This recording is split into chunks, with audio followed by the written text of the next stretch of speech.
Assalamualaikum dan selamat pagi semua pelajar. Bertemu lagi dengan saya, Cikgu Aini dalam kelas Geografi tingkatan 3. Okey, hari ini Cikgu akan menerangkan subtopik akhir dalam bab 1 iaitu 1.5 mentafsir jadual, graf bar mudah, graf garisan mudah dan juga graf gabungan. Okey, sebelum ni pelajar-pelajar telah belajar tentang ciri dan kegunaan jadual serta graf. Pelajar juga telah belajar langkah-langkah untuk melakar jadual dan graf, kan? Membina jadual dan graf. Okey, hari ini kita akan belajar pula cara mentafsir jadual dan graf yang telah pelajar bina tersebut. Okey, yang pertama, cikgu akan tunjukkan cara mentafsir jadual dahulu. Okey, kita lihat macam mana cara mentafsir jadual. Okey. Untuk mentafsir jadual, langkah yang pertama yang pelajar perlu buat adalah perhatikan tajuk. Okey, di mana tajuk jadual tersebut? Okey, di sini di atas ni. Okey, pelajar boleh nampak biasanya tajuk pada jadual ataupun graf akan berada pada bahagian atas. Okey, di sini ditulis jadual 1.5 cara murid tingkatan 3 Mutiara datang ke SMK Orchid pada tahun 2017. Okey, so cara menulisnya adalah pelajar salin balik jadual tersebut. Contoh, lihat di bawah, jadual 1.5 menunjukkan cara murid tingkatan 3 Mutiara datang ke SMK Orchid pada tahun 2017. Okey, salin sahaja tajuk pada jadual ataupun graf tersebut. Okey, langkah yang kedua, perhatikan maklumat dalam jadual. Okey, kita lihat jadual ini dia menunjukkan apa. Okey, jadual tersebut dia menerangkan tentang atau dia menyatakan tentang cara datang ke sekolah dan bilangan murid. Okey, cara datang ke sekolah menggunakan bas, basikal, jalan kaki, kereta dan motosikal. Okey, dan dinyatakan berapa bilangan murid bagi setiap cara tersebut. Okey, so macam mana pelajar nak tulis ayat bagi maklumat dalam jadual? Okey, macam ni contoh. Perhatikan di bawah. Terdapat 5 cara murid datang ke sekolah, iaitu dengan menaiki bas, berbasikal, berjalan kaki, menaiki kereta dan membonceng motosikal. Okey, nyatakan setiap cara tersebut satu persatu. Kemudian, langkah yang ketiga, pelajar boleh tengok. Okey, kenal pasti dan huraikan nilai maksimum dan minimum data. Okey, nilai maksimum itu apa? Nilai maksimum adalah nilai yang paling tinggi. Okey, maksimum paling tinggi. Manakala minimum adalah nilai yang paling rendah. Okey, perhatikan jadual. Pelajar jumpa tak nilai yang paling tinggi di mana? Okey, di sini kan. Okey, 12 adalah merupakan nilai paling tinggi, iaitu cara datang ke sekolah dengan berjalan kaki. Kemudian kita lihat pula nilai minimum. Nilai minimum di mana? Pelajar jumpa? Okey, di sini 2 orang sahaja dengan menaiki motosikal. Okey, so bila kita dah dapat kenal pasti nilai minimum dengan nilai maksimum, mari kita menulis. Okey, macam mana ayatnya? Contoh ayat yang dibina. Cara datang ke sekolah yang melibatkan ramai murid adalah dengan berjalan kaki, iaitu seramai 12 orang. Okey, pelajar lihat di sini. Okey, 12 orang. Paling ramai.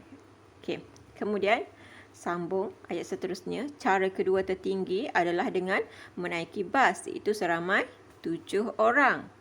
7 orang. Diikuti dengan menaiki kereta, iaitu seramai 5 orang. Okey. Dan berbasikal, iaitu seramai 4 orang. Okey, nyatakan satu persatu. Kemudian nyatakan nilai minimum berapa. Okey, cara datang ke sekolah melibatkan bilangan murid paling sedikit. Yes, paling sedikit. Paling sedikit di sini. Okey. Adalah dengan membonceng motosikal, iaitu seramai 2 orang. Okey, selesai di situ kita dah nyatakan kita dah nyatakan nilai maksimum dan juga nilai minimum. Itu langkah yang ketiga. Kemudian, seterusnya langkah yang keempat, huraikan isi tersirat berdasarkan data. Okey, yang ini cikgu rasa cikgu pasti pelajar-pelajar pun sudah belajar masa buat karangan bahasa Melayu kan. Kena pasti isi tersirat. Okey, dia ada dua, isi tersurat dan isi tersirat. Okey, kalau isi tersurat dah dinyatakan, dah diberi siap-siap. Isi tersirat ni kita kena fikir sendiri. Okey, contoh untuk jadual ini, macam mana kita nak cari isi tersirat? Okey, kita boleh bertanya soalan pada jadual tersebut. Kita tanya, kita jawablah. Okey, contoh tadi kita dah buat nilai maksimum adalah dengan cara berjalan kaki, iaitu 12 orang. Kenapa agaknya cara berjalan kaki paling banyak digunakan? Mungkin kerana jarak rumah dengan sekolah adalah dekat. So, pelajar boleh pergi dengan berjalan kaki sahaja.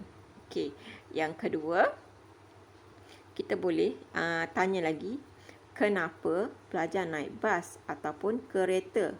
Kenapa? Okey, kenapa naik kereta dan juga bas? Okey, mungkin jarak rumah dengan sekolah agak jauh. So, pelajar tak dapat berjalan kaki. Kalau berjalan kaki, penat kan, nanti sampai sekolah berpeluh-peluh, macam mana nak belajar. Okey, so dia perlu naik kereta ataupun bas. Okey. Seterusnya ada cara yang ketiga, naik motosikal. Kenapa agaknya pelajar naik motosikal? Okey, mungkin rumah dia berada tidak jauh daripada sekolah. So pelajar naik motosikal. Okey, so kita dah dapat isi tersirat. Isi tersirat ni sebenarnya pelajar boleh tulis apa je asalkan dia relevan dengan jadual tersebut, ada kaitan dengan jadual tersebut. Okey, so contoh ayat yang cikgu buat, kita lihat, pelajar lihat dekat bawah tu. Okey, ramai murid yang berjalan kaki ke sekolah disebabkan oleh faktor lokasi rumah mereka terletak berhampiran dengan sekolah. Okey, ini adalah isi tersirat yang pertama. Okey, lokasi rumah mereka terletak berhampiran dengan sekolah. Isi tersirat yang pertama. Kemudian, manakala murid yang menaiki bas dan kereta adalah kerana jarak kawasan rumah mereka terletak jauh dari sekolah. Ini adalah isi tersirat yang kedua. Okey, menaiki bas dan kereta kerana jarak rumah mereka terletak jauh dari sekolah. Isi tersirat yang kedua. Kemudian ditambah lagi, selain itu, pelajar boleh lihat di sini. Okey, selain itu terdapat juga murid yang membonceng motosikal kerana lokasi rumah mereka terletak tidak begitu jauh dari sekolah. Okey, ini adalah isi tersirat yang ketiga. Membonceng motosikal kerana lokasi rumah tidak begitu jauh dari sekolah. Okey, itu adalah contoh isi tersirat. Isi tersirat, pelajar perlu fikir sendiri. Jangan nak idea, dapatkan idea. Okey. Selesai langkah keempat, isi tersirat. Seterusnya, langkah yang terakhir, buat rumusan secara keseluruhan. Macam mana? Okey, secara keseluruhan kita dah tengok tadi. Okey, cara yang paling banyak digunakan oleh pelajar adalah berjalan kaki kan. Kemudian yang paling sikit adalah motosikal secara keseluruhan lah. Okey. Contoh ayat yang cikgu buat adalah, pelajar tengok. Sebagai rumusan, murid tingkatan 3 Mutiara menggunakan pelbagai cara untuk datang ke sekolah. Okey, digunakan pelbagai cara kan. Kita tengok ada naik bas, basikal, jalan kaki, kereta dan motosikal. Okey. Berjalan kaki merupakan, pelajar tengok kat sini. Okey, berjalan kaki merupakan cara yang paling utama. Manakala membonceng motosikal adalah cara yang paling kurang digunakan untuk datang ke sekolah. Okey. Itu adalah cara mentafsir jadual. Pelajar boleh faham? Cikgu harap pelajar boleh faham ya. Okey, seterusnya kita lihat pula. Okey, ini adalah cikgu dah gabungkan tafsiran yang kita dah buat tadi, kita gabungkan dalam satu kertas. Okey, macam inilah, buat macam karangan. Okey, ini adalah gabungan untuk keseluruhan tafsiran jadual tadi. Okey, seterusnya serta yang itu, okey nanti pelajar buat macam ni tahu, buat dalam bentuk karangan macam ni lah. Okey, seterusnya kita tengok pula mentafsir graf bar mudah, graf garisan mudah dan juga graf gabungan. Okey, lihat yang pertama. Okey, sebenarnya dia mentafsir jadual dan mentafsir graf adalah perkara yang lebih kurang sama, langkah lebih kurang sama. Cuma bezanya adalah untuk jadual kita perhatikan maklumat pada jadual. Manakala untuk graf kita perhatikan paksi mendata dan paksi menegak. Okey. Yang pertama untuk graf bar mudah, cikgu contoh yang pertama graf bar mudah. Okey, langkah yang pertama sama juga tadi, kita perhatikan tajuk. Di mana tajuk? Di sini. Okey, di sini. So salin balik tajuk, salin balik dekat sebelah ni. Okey. Rajah 1.1 menunjukkan sukan kegemaran murid lelaki tingkatan 3 alfa. Okey, selesai tulis tajuk. Langkah yang kedua, apa dia? Perhatikan paksi menegak dan paksi mendata. Okey, perhatikan paksi menegak. Paksi menegak dia menunjukkan apa? Dia menunjukkan bilangan murid. Okey, di mana paksi mendata pula dia menunjukkan sukan, jenis sukan kegemaran. Okey, nak lihat warna hijau tu mewakili sepak takraw, warna purple mewakili pingpong, warna apa ni? Warna coklat mewakili bola sepak. Warna merah mewakili badminton dan warna biru mewakili bola keranjang. Okey. Pelajar perhatikan paksi menegak dan paksi mendata. Kena pasti apa dia maklumat yang dibagi. Kemudian, seterusnya, kenal pasti dan huraikan nilai maksimum dan minimum data. Sama juga macam jadual tadi. Kita mesti kena pasti nilai maksimum dan nilai minimum data. Okey. Pada graf, macam mana kita nak kenal pasti nilai maksimum? Okey, kalau pada graf bar mudah ini, pelajar lihat bar yang paling tinggi. Okey, yang paling tinggi warna coklat ni kan. Okey, nilai dia adalah 12. Okey. Dan nilai minimum, perhatikan bar yang paling rendah. Yang paling rendah adalah warna hijau. Okey, yang paling rendah adalah warna hijau, iaitu sepak takraw. Berapa nilai dia? Nilai dia 5. Okey. So, kita dah dapat nilai maksimum dan nilai minimum. Maka kita boleh menulis. Okey, pelajar lihat dekat sini. Okey, sukan yang mencatatkan bilangan murid yang tertinggi ialah bola sepak, iaitu seramai 12 orang. Tulislah yang mana yang tertinggi, berapa nilai dia. Pastikan pelajar menulis nilai. Nyatakan yang paling tinggi dan tuliskan nilai dia berapa. Okey, macam ni yang paling tinggi bola sepak kan. Jumlah dia adalah 12 orang. Kemudian, nyatakan pula yang seterusnya. Okey, diikuti dengan sukan badminton iaitu seramai 10 orang, sukan bola jaring iaitu seramai 7 orang dan sukan bola keranjang iaitu seramai 6 orang. Okey. Sekarang kita nyatakan nilai minimum. Di mana? Okey. Sukan yang mencatatkan bilangan murid paling rendah ialah sepak takraw, iaitu seramai 5 orang. Okey, kita nyatakan sukan apa yang paling rendah, sepak takraw. Nyatakan nilai dia 5 orang. Okey, pastikan pelajar nyatakan nilai. Okey ya. Okey, selesai yang itu. Langkah seterusnya, apa perlu buat? Okey, langkah yang seterusnya sama macam jadual tadi, ialah kita kena huraikan isi tersirat. Yes, kena fikir ya, isi tersirat. Apa isi tersirat pada graf bar mudah ini? Okey, tadi macam jadual tadi kita tanya kenapa dia paling maksimum kan? Okey, yang ni nilai maksimum adalah bola sepak. Ramai yang orang suka, ramai pelajar suka main bola sepak dekat sekolah ni. Kenapa ya? Okey, kenapa? Agaknya kenapa? Okey, mungkin kerana jurulatih dia, cikgu yang melatih bola sepak ni mempunyai banyak pengalaman. So, dia boleh share banyak pengalaman dia yang menarik untuk pelajar-pelajar gunakan. So, dia sangat menarik bagi pelajar-pelajar untuk belajar tentang bola sepak ni. Okay, so makin lama makin ramai yang berminat untuk bermain bola sepak. Okay, itu adalah contoh isi tersirat yang kita fikirkan. Okey. Dan kenapa agaknya pelajar kurang gemar, bukan pelajar, bukan semualah, maksudnya sekolah inilah, pelajar tingkatan 3 alfa ni.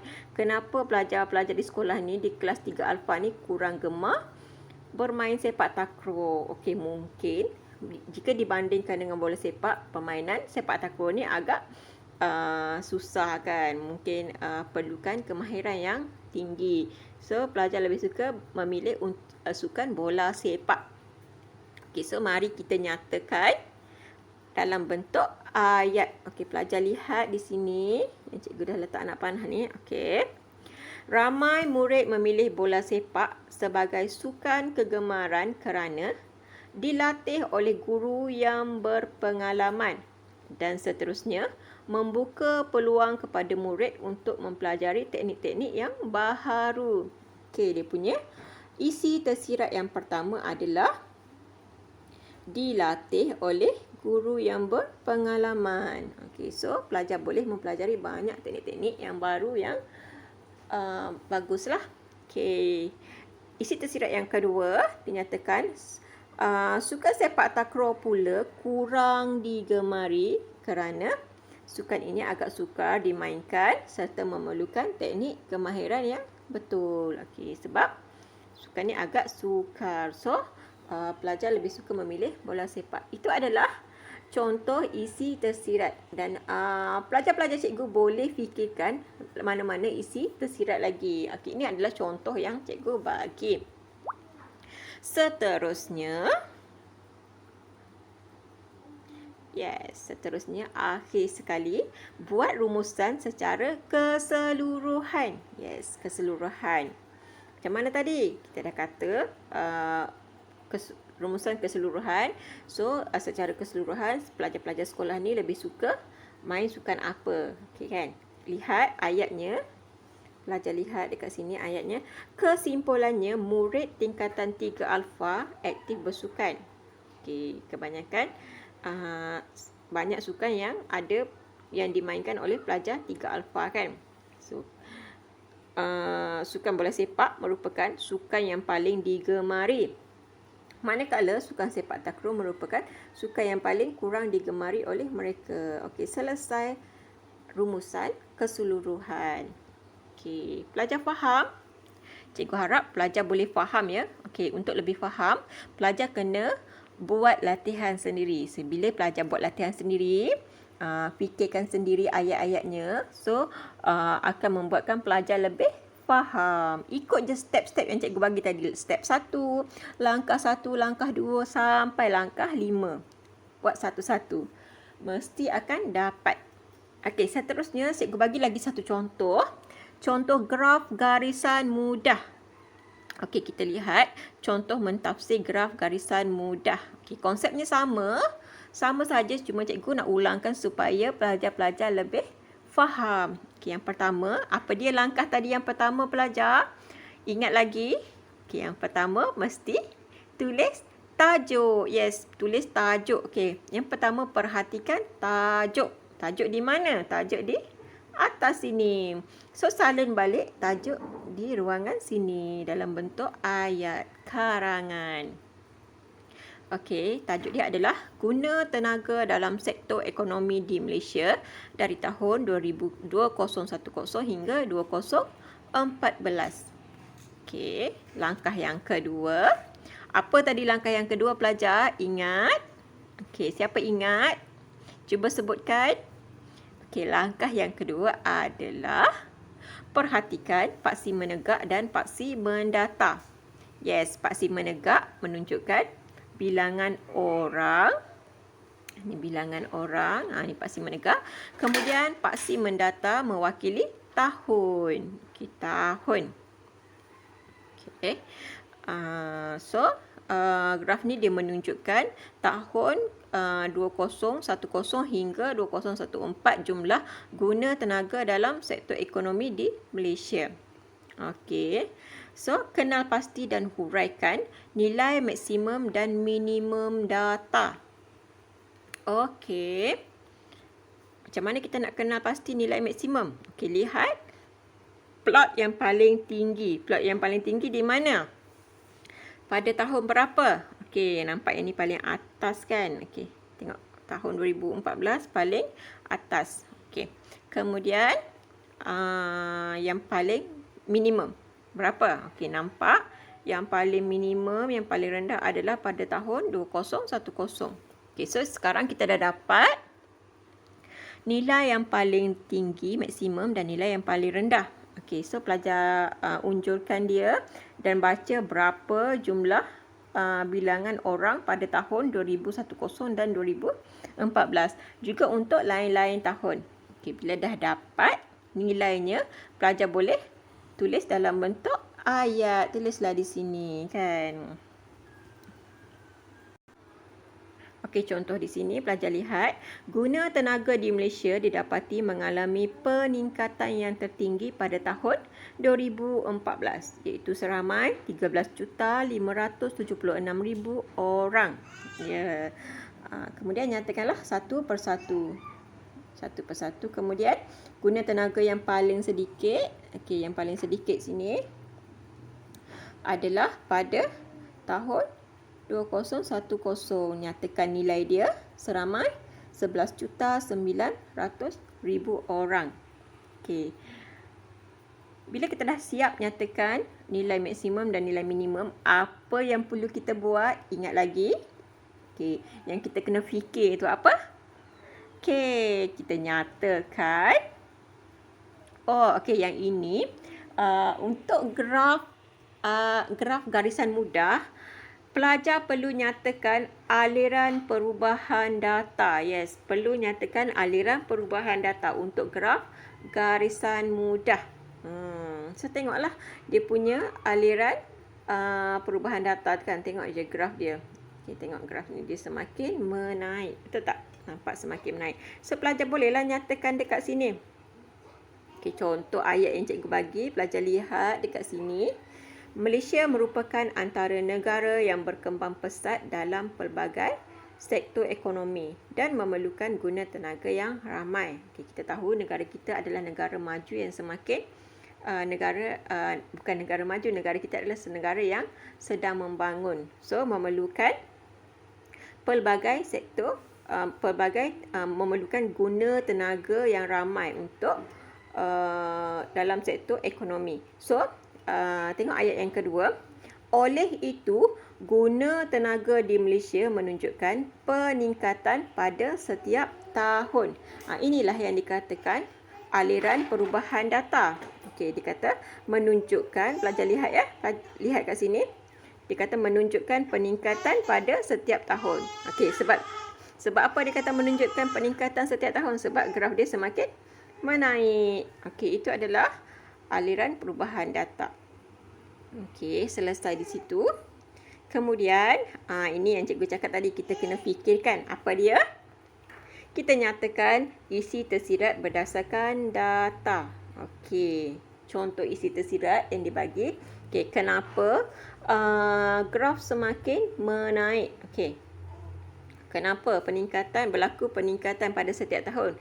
Okey, mungkin untuk memenuhi keperluan untuk memajukan pelbagai sektor ekonomi kan. Dekat Malaysia ni ada banyak sektor ekonomi, pelancongan, perindustrian, perniagaan dan macam-macam lagi kan. Okay, so perlu gunakan ramai tenaga kerja untuk memajukan semua bidang-bidang tersebut.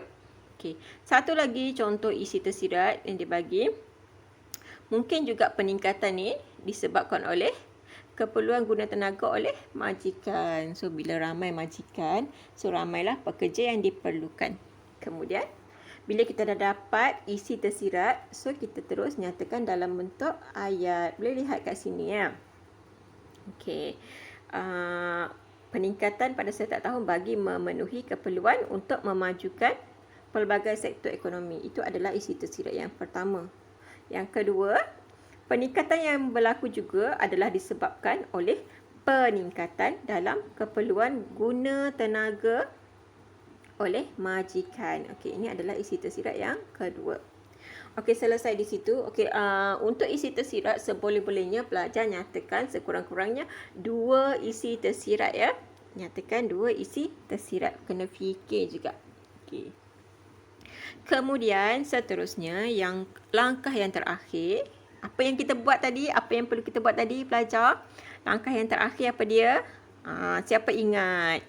Okey, langkah yang terakhir kita perlu buat adalah buat rumusan secara keseluruhan. Okey, rumusan secara keseluruhan. Lihat ayat di bawah ni. Secara keseluruhan, Malaysia merupakan negara yang mempunyai guna tenaga yang ramai. Okey, pertumbuhan guna tenaga yang positif ini menunjukkan ekonomi Malaysia sedang bertumbuh dengan baik. Okey. Itu adalah contoh rumusan secara keseluruhan. Okey, selesai untuk graf garisan mudah. Pelajar boleh faham? Okey, langkah dia sama sahaja dengan graf bermudah dan hampir sama juga stepnya dengan mentafsir jadual kan. Lebih kurang je. So, tak susahlah untuk pelajar ingat sebab langkahnya adalah hampir sama. Cuma beza dia adalah untuk jadual pelajar perlu perhatikan data dalam jadual. Okay, manakala untuk graf pelajar perlu perhatikan paksi menegak dan juga paksi mendatar. Apa yang dinyatakan pada paksi menegak dan paksi mendatar. Dan beza dia juga adalah untuk graf garisan mudah pelajar perlu nyatakan aliran perubahan data kan. Tengok dia punya graf ni menaik ke, menjunam macam ni ke, okey. Macam ni ke kan. So nyatakanlah. Okey, kalau menaik kenapa dia menaik ke, kalau dia semakin menurun, datanya semakin menurun kenapa? Kan? Kalau data dia tinggi rendah kenapa? Itu adalah isi tersirat yang perlu difikirkan. Okey, selesai untuk graf garisan mudah. Seterusnya, okey. Last sekali mentafsir graf gabungan. Okey, untuk graf gabungan ni cikgu nyatakan secara ringkas sahajalah sebab stepnya adalah sama dengan graf yang kita dah belajar sebelum ni. Okey, cuma kita ulang balik apa yang perlu pelajar buat. Okey, lihat yang pertama. Apa tadi langkah yang pertama? Kita perlu nyatakan tajuk. Okey, tajuk dia adalah jumlah hujan dan minimum suhu bulanan di Bandaraya Kuala Lumpur pada tahun 2017. Okay, so salin balik tajuk di sini. Okey, kemudian langkah yang kedua, kita perlu buat apa tadi pelajar? Okey, perhatikan paksi menegak. Okey, perhatikan paksi menegak dan juga paksi mendatar. Paksi menegak ada dua, untuk graf gabungan ni ada dua. Dinyatakan hujan dan juga suhu. Manakala paksi mendatar dinyatakan bulan Januari sehingga Disember. Okey. Langkah yang ketiga, kita perlu nyatakan nilai maksimum dan juga nilai minimum.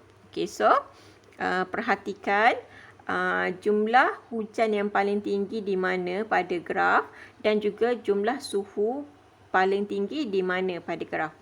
Okey. Kemudian cari juga nilai minimum. Okey, tengok perhatikan nilai hujan, jumlah hujan, tampuran hujan paling rendah bulan berapa. Okey, kalau kat sini kita jumpa pada Julai lah. Okey, bulan Julai paling rendah, paling sedikit. Kemudian lihat juga pada suhu yang mana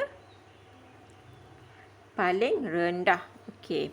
Kemudian bila dah dapat nilainya, kita transferkan dalam bentuk ayat di sini. Okey, pelajar boleh bacalah. Okey, nak cikgu bacakan ke? Okey, didapati jumlah hujan yang paling tinggi dicatatkan pada bulan November, iaitu sebanyak, okey, nyatakan nilainya sebanyak 286 mm. Manakala jumlah hujan yang paling sedikit adalah pada bulan Julai, iaitu sebanyak 129 mm. Okey, hujan dia dah nyatakan nilai minimum dan maksimum. Kemudian suhu pula. Okey, lihat kat sini. Bagi minimum suhu pula, hampir kesemua bulan mencatatkan minimum suhu yang hampir sekata sepanjang tahun. Suhu yang paling tinggi direkodkan pada bulan April. Okey, April dan Mei, iaitu 27.7 darjah Celsius. Manakala Suhu yang paling rendah dicatatkan pada bulan Januari dan Disember, iaitu 26.5. Okey, kemudian kita nyatakan aliran perubahan data pada graf. Okey, pelajar boleh lihat dekat sini. Kita nampak kan suhu dia hampir sekata sahaja sepanjang tahun. So, kita nyatakan dekat sini. Okey, di sini. Taburan minimum suhu Bandaraya Kuala Lumpur didapati hampir sekata walaupun pada bulan tersebut menerima jumlah hujan yang lebih tinggi ataupun rendah. Nampak tak? Hujan tinggi ke, hujan banyak ke, hujan sedikit ke, suhu dia hampir sekata sahaja, tak banyak perubahan, tak banyak beza. Okey. Kemudian ni. So, bila kita dah tengok graf suhu dia hampir sekata. Okey, so kita bolehlah bina isi tersirat. Okey, kenapa agaknya suhu hampir sekata sahaja? Okey, lihat kat sini. Ditulis isi tersirat. Mula kat sini nampak ya? Hal ini disebabkan oleh faktor kedudukan Malaysia yang berada di garisan khatulistiwa. Okey, di sini. Okey, ini adalah isi tersirat. Nyatakan isi tersirat. Okey. Okey, selesai untuk isi tersirat. Kemudian, last sekali adalah kita perlu buat rumusan keseluruhan. So, kesimpulannya jumlah hujan bulanan di Bandaraya Kuala Lumpur adalah tidak sekata. Namun, suhu setempat hampir sekata sepanjang tahun. Okey, pada graf kita nampak kan? Jumlah hujan tahunan tak sekata, ada tinggi, ada rendah, tapi suhu dia adalah sekata. Okey, disambung lagi. Sini.